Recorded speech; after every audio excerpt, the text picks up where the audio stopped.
Hello, everybody, and welcome to Sox On Tap. This is Tony Marchese. I am joined today by NWI Steve. It is a beautiful afternoon in Chicago. Steve, how you doing, my friend? Hey, Otone, I am doing great, man. I'm getting ready to watch Giolito pitch here on a nice, gorgeous Sunday afternoon. We're getting dangerously close to the season, man. We are getting dangerously close, Steve. It's finally warm enough out to be outside. I see people out. I see, people getting their garages ready. I'm getting my garage ready. I mean, you've been there a few times. We've watched a few Sox games in there. I mean, I think I got a few patio chairs that need to go back outside and, get the TVs all plugged back in and everything. But I might be doing that after we get off of this show so that we can watch some baseball in the garage and enjoy some beers out there. I can't wait, man. It's finally spring. Spring has sprung. Yeah, and look, nothing says spring is here more than the beginning of a baseball season. And so, like you said, just being able to get together with everybody, sit, have some beers, watch the Sox. I mean, what more can you really ask for at this point? You can't, Steve. And I was looking back through my phone photos the other day, and it was around this time last year when things started to warm up and I got the garage ready. And I'm just so excited, man. Like I'm excited to watch meaningful baseball on a full schedule and get things back to normal a little bit, Steve. I think we're actually going to see the ballpark this year. And I think that's really cool considering where we were at this time last year. I've been saying this for I don't know how many months now, and I know I'm not alone in echoing these sentiments here. There is nothing more that I am looking forward to doing with everything that has shut down and the way the world has gone for, we're coming up on the 1 year mark of the season being shut down. There's nothing more that I'm looking forward to than being able to get back in that ballpark for the first time and being able to watch a live baseball game. It's amazing how going to 30, 40 games every year consistently, when you have that year when that is taken away from you, how much you miss it, how much you just miss the atmosphere, just the sights and the sounds of the ballpark, just being able to sit together with your buddies, have some beers, and watch a game, how much that can be a release from the stress that goes on a day-to-day basis for people in everyday life, and to have that kind of pulled out from the rug underneath you. I mean, it hurt, man, and it was tough. And obviously, there have been a lot of challenging things that have gone on in the last 12 months for people that greatly exceed not being able to go to a baseball game. But I really feel like this is going to be a release for a lot of people. And when we are allowed to get back in that ballpark, man, it's going to be a fucking party like you wouldn't believe. It absolutely will be. And I think that this is just a good time of reflection. I don't know about you, but I've been reflecting back on what this last year has done, especially to sports. And like you said, there was a lot of things that are so much more important than us being able to get into a ballpark, Steve. But for people who are season ticket holders who do go to the games religiously, and I think I would put both of us in this class here, and everybody who's on this show. Going to the baseball game, just getting to lot B, just getting to, settle into your seats and watch the White Sox play, like that is almost like a church for me. And being able to see, good positive news coming through that, we'll be able to be back in those stands is just music to my ears. Every time I see another good step taken forward towards that. Now, there's been some recent news this week that the White Sox and the Cubs are submitting a plan to the city to get everybody back into the ballpark safely. Steve, when you read that, and we're all in a holding pattern right here, just general expectations, how do you think that this thing's going to shake out in your mind as we're getting back towards baseball season, opening day? There's a lot of room for error here, but how do you see this all playing out?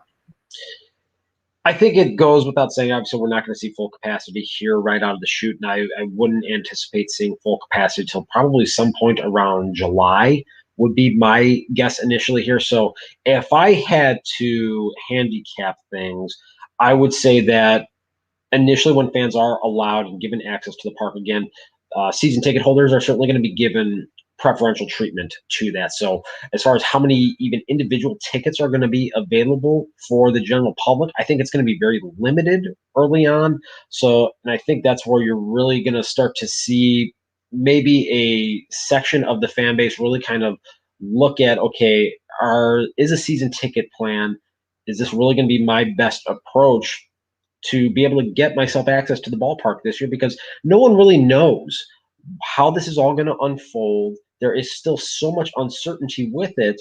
And I think if you have that season ticket plan in hand there, you're at least giving yourself a little bit of certainty in these uncertain times, as they say. Very true. And that's something that I think a lot of people have considered. I mean, just generally talking to White Sox fans over the last few weeks, I know a lot of people are trying to jump on season ticket plans. And I think that we would see that even if we were expecting full capacity right away, because I also think the Sox are going to be a hot ticket to get in this town very quickly. So changing dynamics at the ballpark, it's going to be certainly interesting to see. How many people are going to be let in right out of the gate, and then where we are in like June, July, because I can't wait, Steve, to just hear the roar of the crowd off of a home run, or, closing the ball game down, and just, parading down the ramps out of the stadium back out into Lot B. With just a ton of people. I can't wait for that experience. I know you feel the same way. But as we get here, one topic that I really want to touch on today, we had a interesting study come out this week. And you know exactly what I'm talking about here, Steve. We tweeted it out from Sox on Tap earlier in the week. And that study was fans who drink the most during the ball game. And the White Sox were at the top of the list. We as White Sox fans drink the most during a baseball game. I believe we came in at 4.2 drinks per game, which is somewhere near around $45 in Jerry's pocket per fan that comes through the gates. I haven't seen anybody spin this on why are we not spending money when Jerry gets so much of our alcohol money yet, but I'm going to leave that one to you, Steve, to elaborate on. Are you proud of this? Well, that's a complicated question right there with a further complicated answer. I think the heavy beer consumption has obviously been driven heavily by the poor play over much of the last decade. And it's kind of been a scenario where you've needed the alcohol to kind of mask what your eyes have been seeing on the field. Now, here as we shift into 2021, coming off of a strong season in 2020, that's no longer going to be the case. And it's more so going to be beers of enjoyment versus beers of, drowning your sorrows, so to speak. And look, obviously, beer revenue going into the pockets of a certain octogenarian of whom I will not name is always something that will bother me a little bit, because anytime Jerry Reinsdorf gets more money, there I said his name. Anytime Jerry Reinsdorf gets any more money, it pains me. It shouldn't pain you, Steve, because that money will be spent, as told to you by Rick Hahn, at some point in time. I do agree that some of the the beer drinking has been driven by the product on the field. You've had most of your diehard fans in the stadium over the last few years being the only ones who show up, outside of people who are just looking for something to do on a Friday, Saturday, maybe bring the family out, that type of thing. But yes, the product on the field has been beer worthy. Let's put it that way. You're not really worried about missing an inning of baseball to go up and grab that beer or two on your way back to the seat. I don't know. Yeah, or 10. I don't know about you, but going to a White Sox game during the rebuild was a little bit of a different experience for me, Steve. It was a little bit more relaxing in a sense, because you got to focus a little bit more about, just being there and the experience of being at the ballpark and conversing with fans, just enjoying that versus the actual on the field product. Like at the end of the day, I always want to see the White Sox win, but there really wasn't any pressure over the last few years, up until I'd say last year, for this team to be competing on a day in, day out basis. I would expect that going to a White Sox game over the next 5 years is going to look vastly different than going to a White Sox game over the previous 5 years. No question about that. To your point here, if you look at, the second half of 2016 through the 2019 season, it was more so about focusing on individual players and trying to figure out what players were going to be part of this thing when it started to matter again. So going to see Lucas Giolito when he pitches, going to see Ronaldo Lopez when he got called up, going to see Michael Kopech, Dylan Cease, Yohan Moncada, and Aloy when they get called up initially here. So it was very individual centric versus team centric during that time frame, which was very difficult, and it sucked, for lack of a better term here, because you were hoping that in the future you're going to have meaningful games, that you're actually going to be able to care again about the win-loss record, but you didn't know when that was going to come exactly. And I contrast that with the period from like 2005 to 2010. Yeah, there were a couple of dud seasons in there in 07 and 09, but that team during that window right there was always focused on trying to win. And you go back and I think about that period, that 05, 06 period there, the park, there was an electricity in there. And the expectation of winning was something that was there on a night in and night out basis. And to get back to that again, that is something I can't wait to be in that environment again. And as Sox fans, we take a lot of shit from national people and from fans of other teams in this city. But it is undeniable that when this team is good, there is an energy in that park. And I will challenge anybody to prove me wrong on that. And even, isolated games during the course of the rebuild or this down period of time, the energy has been there in certain instances. I still think back to Moncada, the first game when he got called up against the Dodgers, against Kenta Maeda. I remember the standing ovation he got for his first at bat when he worked like a 10-pitch walk. There was an electricity in the ballpark that night. And it's going to be refreshing to have that electricity and that energy there on a consistent basis again here once people are allowed back in. I absolutely agree. I think you knocked that out of the park there. Baseball reference. Just the feeling of being at the games is going to be so different when it comes to just expectations, what you're able to do in the ballpark. And I want to circle back. You said beers of celebration instead of beers trying to cover up the product of what we're witnessing on the field. I'm ready for those celebratory beers. I mean, there's nothing better than, just taking a swig of a beer after you watch Eloy Jimenez launch a home run over at the fan deck. I mean, it's going to be good times here coming up for the White Sox. But, one thing that we do here at Sox on Tap, and we do it very well, is we know how to pregame. We know how to drink in the lot. We know how to tailgate, Steve. You've witnessed this before. And I know anybody who's listened to this show religiously has seen this happen before too, or has attended one of these things. We know how to do this before. That study that came out did not include pregame beers, Steve. If you include pregame beers in here, I think we're cooking with fire. I think the White Sox came in at like number 3, if I remember correctly, if not number 4 on a different study that was, people or fans who drink the most before the game. And actually, the White Sox had a little interesting note on there as well. Most likely not to make it into the ballpark because of pregame drinking. It is very hard to dispute that. And as someone that has traveled around to all but 5 ballparks across the country, I can tell you that the tailgate experience at 35th and Shields is one of the absolute best in the league. And the simple fact of the matter is there aren't a lot of ballparks, a lot of the modern day ballparks that are around today that are conducive to a pregame tailgating environment. The one most notable one that I've been to would be Miller Park. I'm still calling it Miller Park up in Milwaukee. That is a fantastic setup for a pregame tailgate. But the ballpark over there at 35th and Shields is ideal for this.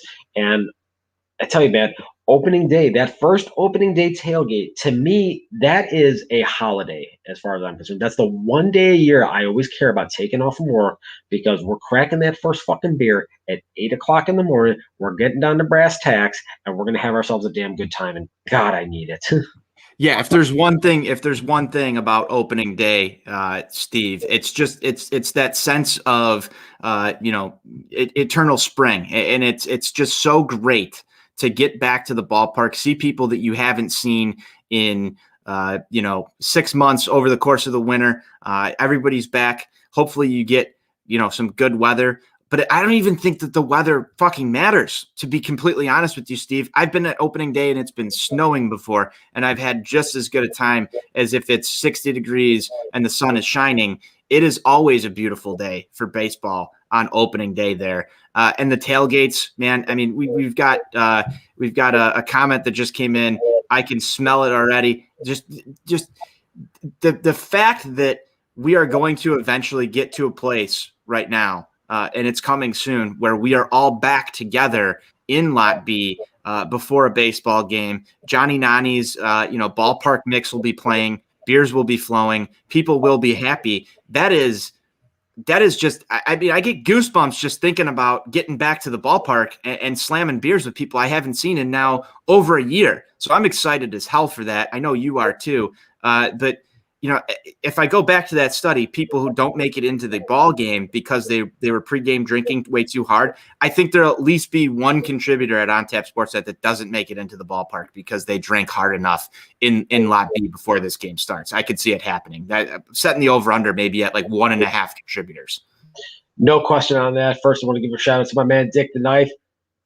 Too sweet, my man. Good to have you on here. You hit on a lot of key points right there, and one that I want to talk about here, obviously, and expand on a little bit is you mentioned that first tailgate on opening day. It doesn't matter what the weather is. I've been to every home opener since 2008, and most of those have had pretty shitty weather. There have been some good ones in there. 2010, 2012 come to mind. 2018, comes to mind. There have been years where we've had all 4 seasons in the same day before that game even starts. And like you talked about, plenty of times where you've had 30-degree temperatures and snow, and it doesn't matter. People are there right away. People are lined up down 35th Street before the gates are even technically supposed to open several hours in advance. And they got those grills ready. As soon as you get in that lot, you pop that first beer and all of a sudden it's like you're home, you're laser focused, and it doesn't matter what the weather is because it's a perfect day. There's a few things in Chicago, Steve, that the rules don't apply to almost when you feel that way. St. Patrick's Day is the first one that comes to mind. The second one is opening day on the south side. Pulaski Day is better, by the way, but whatever. Well, I'll give you some credit there. We did have an article on OnTap Sportsnet about Pulaski Day the other day. I'm sure you fully endorsed that. I think Berkland wrote it. But I just have to say, when it comes to partying in Chicago, when the rules go out the window a little bit, the Southside Irish Parade and opening day tend to draw a lot of the same type of people. And I know the Southside Irish Parade isn't what it used to be. But those are the two big events that I can point to in Chicago where it's just acceptable for you to be publicly intoxicated. The only rules on opening day is there are no rules. Right, exactly. So, Steve, we've talked a little bit about drinking. We've talked about Sox games. We've talked about some of the nostalgia. One thing I want to get into with you, I saw your Twitter handle change just recently. To Spring Training Overreactor. And let's talk about this because you and I share a little bit of the same sense of humor when it comes to some online sarcasm, mainly on twitter.com. But we've drawn out some really interesting reactions from people. You more than I have because I just haven't had the time to do this. And you seem to have run with it a little bit farther. I think my biggest one was the the first game of the season, I tweeted something along the lines of they would have won this game if James McCann was on the team still and was playing catcher today. That one got some reaction. But let's talk about it for the people who are in here and the people who listen to this show. Maybe we'll save you some heartache. But let's get to the bottom of spring training overreactor, Steve. Well, you touched on a couple of very salient points there. I have been one that is known for sarcasm quite a bit, not just on Twitter, but in everyday life. Ask anybody that has known me for an extended period of time, and they will tell you that that's just who I am.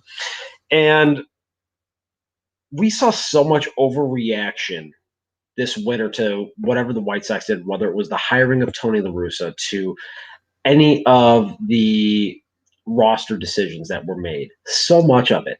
And so what I basically wanted to do is I just kind of wanted to take a little jab at a lot of that stuff. And look, I was guilty of some of it too. It happens. I'm human. But there's always that small, or maybe not even small, but there is that subsect of the fan base that looks at what they see in March in Arizona and thinks that it is a harbinger of what is to come during the course of the season.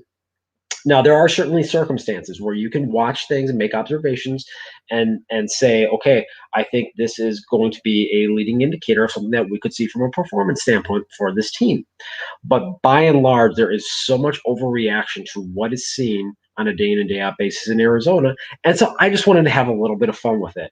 And I was, talking very heavily up until the Sox won yesterday about the fact that Tony La Russa just hasn't instilled TWTW in this team here. They don't have that will to win. He was clearly the wrong hire. And Ethan Katz was a terrible hire. He was supposed to fix his pitching staff. And every time I tweet out something like this, there's always some crusty old guy or some like early 20s Gen Zer who takes it literally and thinks that I'm serious about it. So now I have to go along with this bit. I have to play this thing out here till the end. I don't have a choice.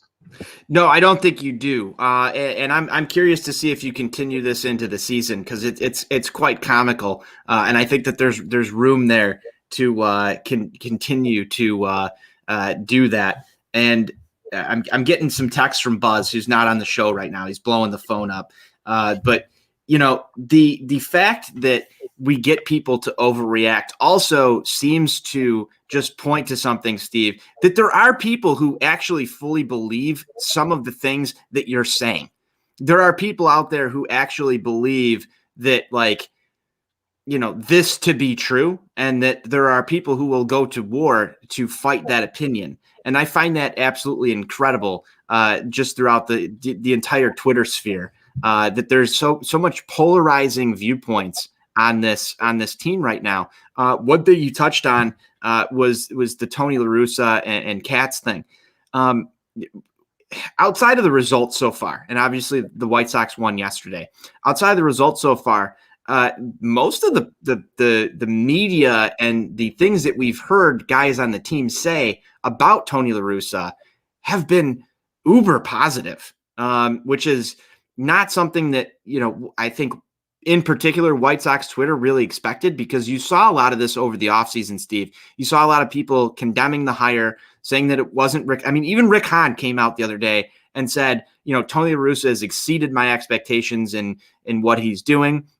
You see the guys loose. I've seen videos of the guys on the backfields and, Lucas Giolito taking grounders and guys having competitions and just doing fun things. They seem very loose. The team overall, and maybe this is just the media spin on it. Maybe this is Jerry Reinsdorf, paying Bob Nightingale to write positive things about the team. I don't know. But from what I've seen so far, looks like actual genuine reactions from the players, the statements that they're making, things have been positive. And I'll admit it, I was worried a little bit in the back of my mind that Tony La Russa might not be the best guy to lead these guys. Like that was a valid concern for people, that Tony La Russa might be, out of touch with today's baseball player. But from what I've seen so far in spring training, it seems like Tony La Russa is meshing well with this core and the people around it and the coaching staff, and people seem to somewhat, as of right now, have bought into his methodologies, the way he goes about his business. It seems good, at least on the surface. Now, we haven't played a meaningful game yet. We don't know what this looks like if the team goes on a 5-game losing streak and Tony La Russa opens his mouth to the media. We know that there's been some over talking in this organization before, and this whole PR spin could go down the drain in a heartbeat. We know that. But from right now, I think things are looking pretty good, and I think a little bit better than what people expected. Any thoughts on that? Agree 100%. There was so much negative reaction surrounding the La Russa hire, and people saying, to your point, that he's not going to be able to connect with guys like Tim Anderson or Lucas Giolito. It's going to be a train wreck, and we haven't seen that. I mean, Tim has done multiple interviews in the last couple of weeks here since he arrived in Arizona, just with really glowing praise of Tony La Russa, and he mentioned that he was very skeptical of the new manager coming on board here and how they would interact with each other. And a lot of that has really been seemingly diffused. Now, obviously, this time of year, the length of spring training lends itself to an overflow of positive stories. You hear very rarely about guys coming in bad shape. The Jesus Monteros of the world back when he was with the Yankees 7 or 8 years ago. Those types of stories are very few and far between. You don't really hear things about guys not gelling collectively as a group. You don't hear things about fights in the clubhouse for the most part, or about guys questioning a new manager. That sort of stuff isn't really talked about a lot in the media at this time of year. But I think the abundance of the conversation and the positivity around Tony La Russa and the new staff has something that has been very interesting to me to see. And it seems as though this is a very well structured, well laid out camp to this point. And a lot of the guys are talking about that everything is being done with a purpose and with intent. And that is something that comes from, I think, the top. And obviously, La Russa being a guy that has managed and been in that dugout for over 3 decades there collectively across 3 different organizations. So this is a guy that knows how to put together a camp. So the changes that are happening here within the organization and the level of accountability that seems to be in place here right now is very positive to see from my perspective. You talk about accountability, and that's a word that has been a buzzword on this show for a long time. And I think in any Jerry Reinsdorf organization, accountability is something that as a fan you want to focus on, because if there's one person out there, Steve, that accountability goes out the window with. And it's honor your friends first. It's Jerry Reinsdorf. Like there is no arguments there across sports. You just see that time in and time again. But I like that. I like the fact that there is some accountability on this roster. I like that Tony La Russa is holding the players accountable. I like that Rick Hahn is impressed with what he's seen in camp so far. I like that you have leaders on this team come out and say, like, I'm really enjoying what I'm doing under Tony La Russa. I think those are important things. We've seen some different stuff. You got into an interesting conversation with Ozzie Jr. on Twitter about Ricky today. I don't know if you want to shed any light on that one, but it's out there in the public if you want to go search it out. It's just a different mentality that this White Sox team is going to have. And sometimes just professionally in any organization, when you have the right leadership, things tend to work out a lot better. It might not be the guy that you wanted hired in that situation. I'm going through this with the Blackhawks right now, Steve. I think Jeremy Colleton is an excellent leader for this core of Blackhawks players. And you see the team succeeding. They're a young team. They're succeeding.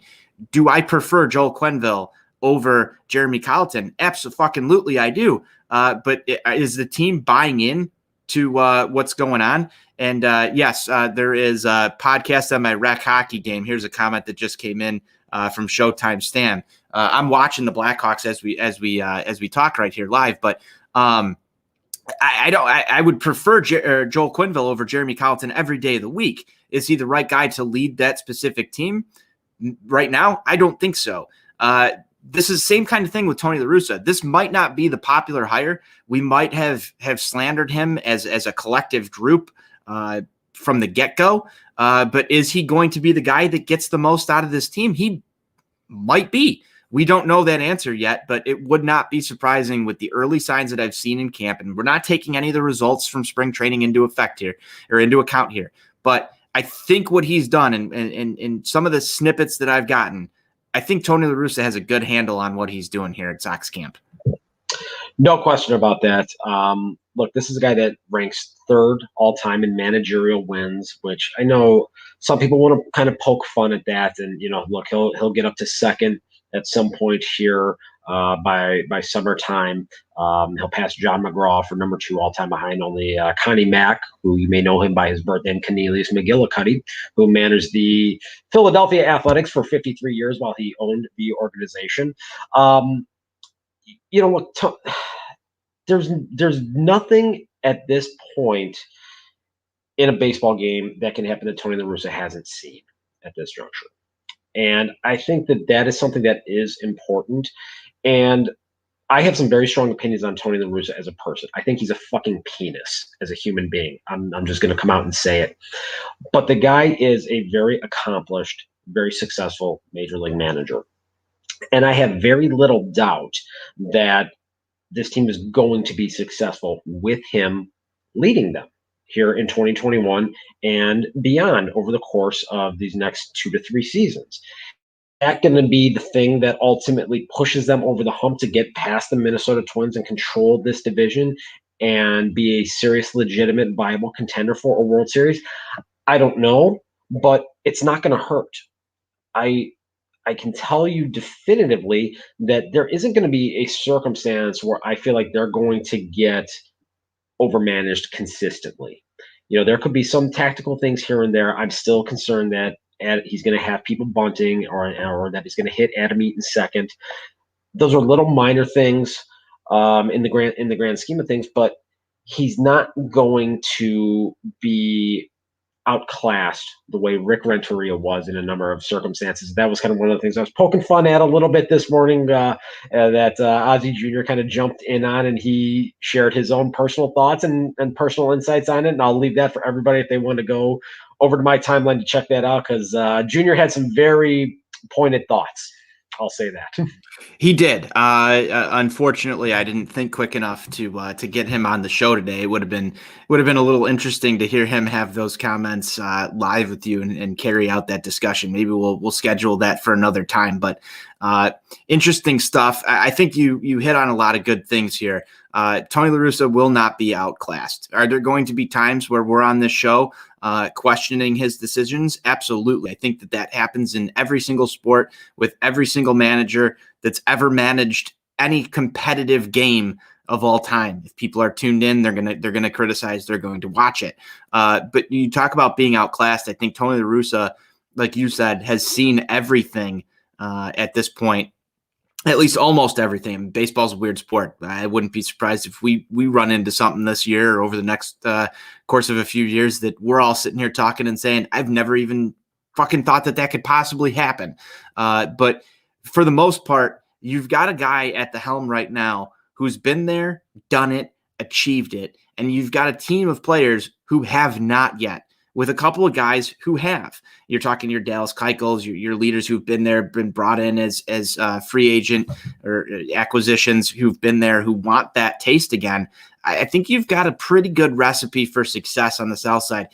Will they overtake the Twins this year? Who knows? But I think they've given themselves a pretty good chance to do so. And that's not to say that if we go back in time and hire Hinch, we wouldn't also be sitting here talking about, yes, the White Sox are in a great position. We've got a guy here who knows how to win and do all that. The Sox went out and they got their guy. It was Tony La Russa the whole time. I'm just, at this point, the past is the past. We need to focus on the future here. And I like what I see out of camp. I agree. And you talked about this earlier with the results not really mattering here, and looking at the record and the record not being particularly good to this point, with them finally getting off the schneid and getting their first victory yesterday. And I was explaining this to my girlfriend yesterday or a couple days ago, and she said, "Oh, they need to get their ass in gear and all this and that." And I told her, I said, "Look, they're losing games right now or not winning games because of guys that will not be in Chicago come April 1st. So from that perspective, the wins and losses, they don't matter. You look at, you know, Bernardo Flores and Souza and some of these other relievers that they've been trotting out there to this point. These are guys that are not going to be of relevance or of consequence to the 2021 White Sox. If they are, something has gone greatly wrong, and the season is really off the tracks at that point.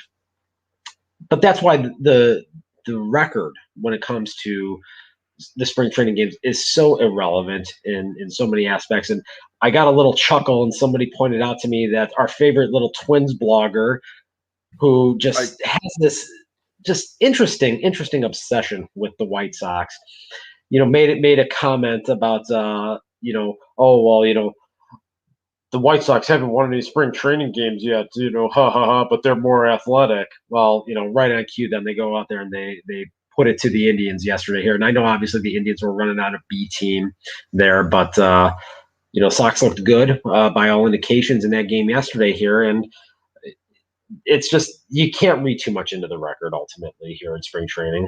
Until you get to maybe like the last 7 to 10 days and you really start seeing the regular lineups and the regular complement of pitching options are going to be available to you. Maybe then you can kind of start to hone in a little bit more and focus a little bit more on the outcomes. I like the sentiment there, Steve. Before we close this one down, let's talk a little bit about spring training so far. Any surprises that you've seen out of camp? I know you don't want to focus too much on the record, and if we go back through this week, we could probably spend an hour and a half dissecting some of these games and players that probably will not make the roster. But any surprises out of camp so far from you? From a surprise standpoint, not really.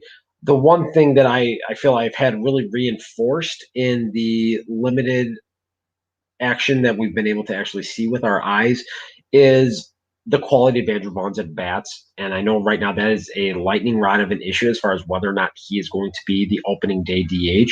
But when you actually watch him there in the batter's box, there's a calm to him, to his plate appearances when he's out there right now. He doesn't look overmatched. He doesn't look like a guy that is timid or scared. You contrast that with a guy like Jake Berger, who has missed substantial time with injuries over the last couple of years, and like Vaughn has never played above Winston-Salem to this point. And there's a noticeable difference in the quality of the plate appearances to this point.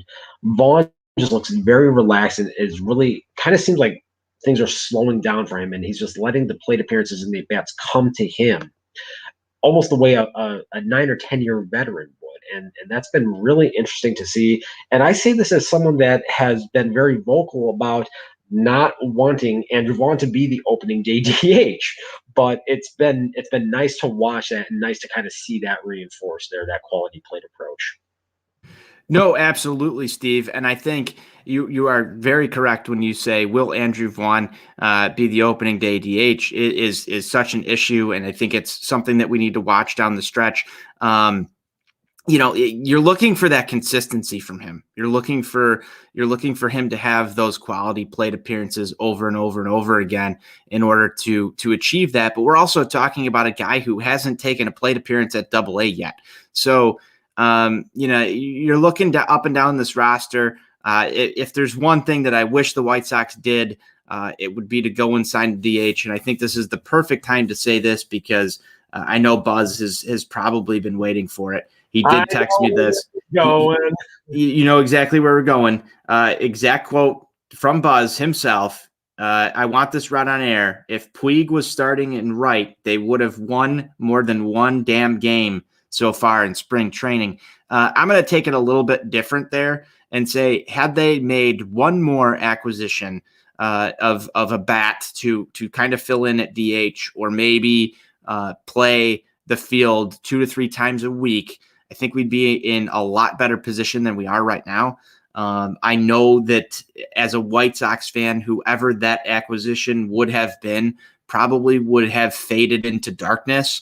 and become like the laughing stock of the White Sox Twitter or White Sox fandom over the next year, because whoever they bring in that's supposed to hit home runs just inevitably stops hitting home runs. We've seen this with Yonder Alonso. We've seen LaRoche. We've seen Dunn. We've watched this movie before plenty of times, but I would feel a little bit more comfortable if you, I don't know, maybe exercise the option on Edwin Encarnacion and picked him up this year and just had him around. And if May is looking really bleak, you cut ties and you bring Vaughn up. But I feel like right now, the one thing that pisses me off about the White Sox is that you talk about the DH role and you see La Russa bringing up names like, well, it might be Vaughn, it might be Berger, it might be Sheets. I don't feel that a competitive team in the American League goes into a season with question marks in their DH spot. Like, at least have that thing filled. Like, that should be a position of power in a hitter-friendly ballpark on a team that's built to compete. And I think that's where I'm at with this is I don't want to see the carousel, Steve, throughout the year. I want at least one good option where you know that this guy's going to hit 25-plus home runs in the lineup every single day. And we've got plenty of guys scattered throughout this team that can fulfill that. But if you add somebody into this lineup who's dangerous, who's been there already, even on the decline, you still have Andrew Vaughn waiting in the wings if you can get 2 months of really good Double-A baseball right now. Showtime Sam asked, would you have spent money on Cruz? If you asked me that a few years ago, I was vehemently opposed to signing Nelson Cruz because he's declining. And that was my reasoning behind it. There was no reason at the time for the White Sox to bring on a veteran when they were not competing to take at-bats away from guys. I feel like this is kind of the inverse of that, Steve. We're now in a position where we're competing and we're trying guys out who may or may not stick in the big leagues, who have no long-term success playing at the major league level. Whereas if you're a rebuilding team, like, that's fine. Let's roll in to 2017 with guys like Gavin Sheets, Jake Berger, and Andrew Vaughn, if they were around at the time, and kind of try it out and see if they can make it. I'd rather have, somebody with the track record there that you could bring somebody up to fill in for if he was struggling and put him on a short leash. I don't like the way that this was set up. I don't disagree with that. And I know, obviously, the conversation that Buzz and I had with Dan Zimborski from Fangraphs a couple of weeks ago, that was actually a question that we talked about. And that was something that Dan mentioned, that he really felt the Sox signing Nelson Cruz would have been a thing that would have given them more certainty on the roster, especially at that DH position. And he think of a lot of the projection systems would have favored them heavily then over the Twins at that point. So I definitely see that aspect of it here. And your overarching point about the idea of having a more proven commodity in that DH slot there initially, someone that if they ultimately don't succeed there, you give Andrew Vaughn a little bit of time of more seasoning down at the Double-A, Triple-A level there against upper-level minor league pitching, which he hasn't seen to this point. I think there would have been tremendous value to that. And especially you look at a guy like Puig, and that was something that I actually kind of came around on a little bit there towards the end of this offseason, saying that I think it would make sense from the standpoint of he can be a DH, he can play right field. He actually has reverse splits where he hits right-handed pitching better than left-handed pitching, and he would give you a little bit of roster insulation with Adam Eaton and Aloy, given some of the adventures that he has out there. And I think that would have made sense, but you look at it, we're now going on almost 2 years and no major league team has made an offer to Yasiel Puig. There's something there that we just don't know about, I think, at this point, because if there wasn't some underlying issue there, I just find it hard to believe that we'd be going to a second consecutive season here where Puig does not have a home at the major league level. So I find that just very odd in a number of aspects. And my last point here that I want to make, Duke, you're absolutely banned. You brought up his name again. We've talked about this. We're not speaking his name. Okay. I still have nightmares of him getting most of the DH at bats during the 2010 season, costing the Sox a division title. So you're in timeout here, banned and reported. I knew where you were going with that one. I'm glad we got that up on the screen. I'm not even going to mention the name. It's just interesting to me because we've seen this White Sox team chase these left-handed power hitters consistently, or not even that, just DHs in general over the course of like non-competing years, and to be going into what is arguably the best team set up for success that the White Sox have had in such a long time, for them to be with question marks in that position is just concerning because there were so many options available. There's so many options that are actually still available. You bring up Puig, and I think that there's something there as well, but there's just so many options available that it's almost crazy that we haven't spent any money on one of these guys to come in. I don't even think you have to spend that much. You're talking maybe $2-3 million contract to get one of these guys to just play for a year. When they haven't gotten money elsewhere, it just seems like an easy, non. Like you don't even need to go to Jerry with this. You just bring somebody in who can hit, and if they're you need to go to Jerry for everything at this point. Who are we kidding here? Biblical law is I want to know. I want to know what the spending limit that Rick Hahn has, that he is allowed to offer a contract to a player that does not need to be brought to Jerry. I want to know what that dollar value is.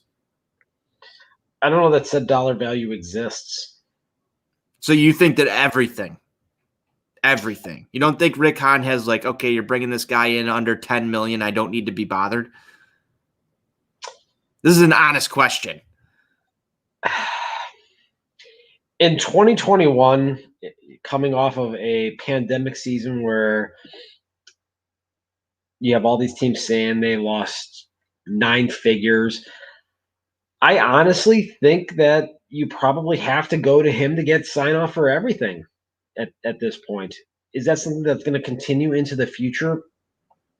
I would hope not, because if it does, if you have to go to your owner for $3 million to get a utility player, what are we doing here?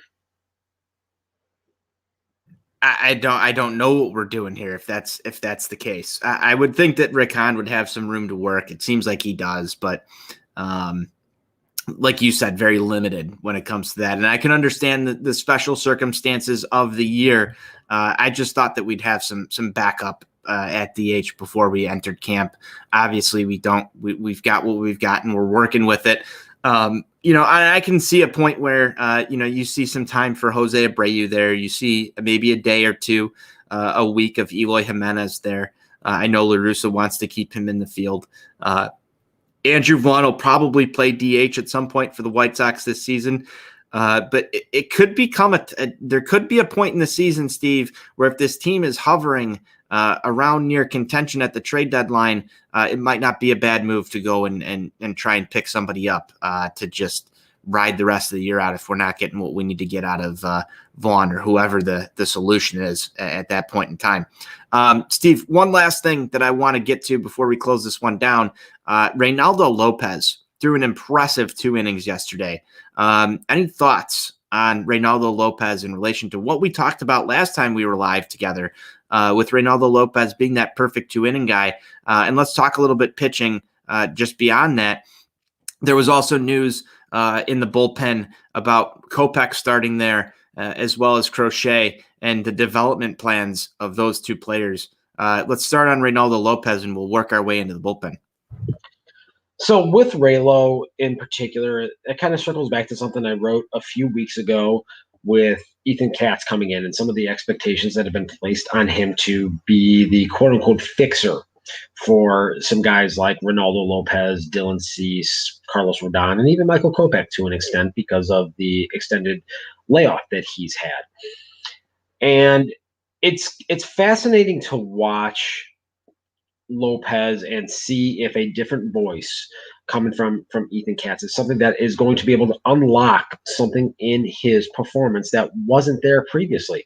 I talked about this, I think, with Buzz and with some other people in the past, that sometimes you just need a different voice that can conceptualize and can articulate a message differently than a coach that you're getting. And we saw this even with Lucas Giolito going out to Cats before he joined the organization instead of just working directly with Don Cooper. Sometimes someone can just explain something differently, make one little minor tweak that the person that sees you every day is just simply overlooking, and all of a sudden it gets unlocked.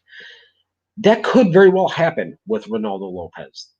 Whether that happens as a starting pitcher or as a multi-inning reliever, which I think that ultimately is probably the avenue that he's going to go from a success standpoint here in the major leagues. I think if he's able to do that, that is a huge win right there for the White Sox. And that if you have another viable option that you can count on to get important outs, again, whether it's as a starting pitcher or as a reliever there, that's extremely valuable, and that would add increased flexibility to a bullpen that I already think is just going to absolutely slay some people here in the 2021 season, and would give Tony La Russa another added weapon out there. And that's going to be another interesting development to watch over these remaining 3.5 weeks of camp. So who are you going with, Steve? Like, let's just clear this air up real quick. Who are your 5 starters on this roster? Obviously, you got Lucas Gelato, who's thrown two solid innings here so far today against the Colorado Rockies. You got Diamond Dallas Keuchel, Lance Lynn, Dylan Cease in that number 4 spot, and I believe it's going to be Carlos Rodon in the number 5 spot. I think giving him a guaranteed $3 million to come back, I find it hard to believe that they would give him that money if there wasn't some sort of assurance that he was going to be given the opportunity to hold that number 5 spot in the rotation, at least to start the year. Now, how all of this is going to play out over the course of the season is another question that really we can't answer right now, because I fully expect that at some point Michael Kopech probably transitions into the starting rotation, maybe like late June or early July, maybe around the All-Star break here, assuming he comes back without issue from his extended layoff. And I think that's the plan that they have in place here. They're trying to limit his innings and leave some bullets in the tank there for late in the season and into October. That's just kind of the way that I'm looking at that right now. How that all plays out obviously remains to be seen, because there isn't any significant commitment left to Carlos Rodon after the season. And Dylan Cease is a guy that does still have minor league options available to him. So if he struggles out of the chute, that's a guy that you could see go down to Charlotte to maybe continue to work and maybe tweak some things. And if Rodon struggles, they're in a position where it's a low salary for one season. They can simply cut bait and move someone else into the rotation at that point. But I just think the 4 and 5 to start the year will be Cease and Rodon. I actually agree with you. I thought once Rodon was brought back, that was a clear signal that they trust him in that 5 role, Steve. And I think that he's going to be a very important piece of this ball club. And how he performs early out of the gate is going to have a significant impact on whether or not the White Sox try and hurry Michael Kopech into a starting position, or if they go and try and make a move to acquire a starter at some point here. I'm not ruling out the fact that we might see some other options internally be used first before that. I think you might see, just anybody come up out of AAA and make a start and keep Michael Kopech in the bullpen before you see him fully transitioned into that role. And that'll be a topic that people are going to talk about this year. Why are we bringing up, Striever to make a spot start versus just transitioning Kopech into that role? via one injury. I think that's going to be a talking point during the season.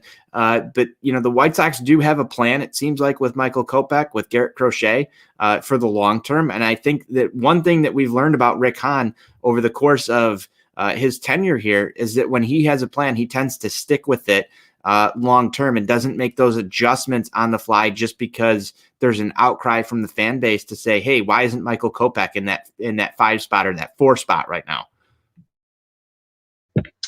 Yeah, I agree 100% with everything you said there, Tony.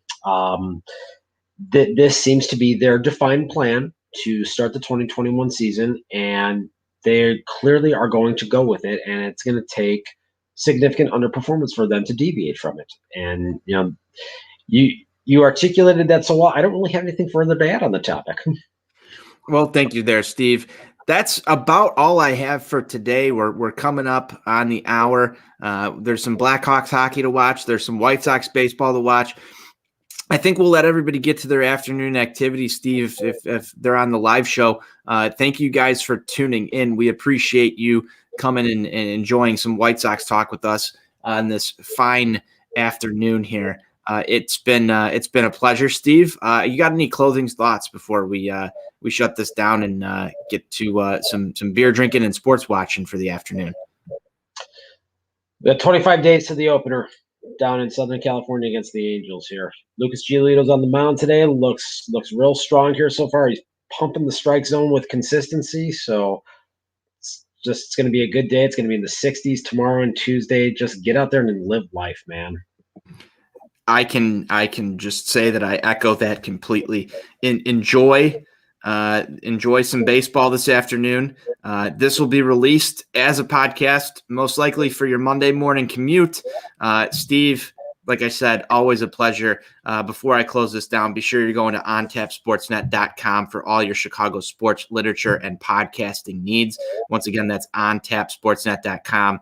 You can find us on Twitter at ontapsportsnet, on Facebook, YouTube. TikTok is a new one for us as well. We're on there. And you can find Steve. Steve, drop your handle. It is NWI_Steve.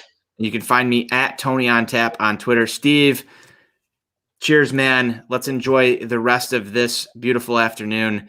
And let's go White Sox. White Sox for life.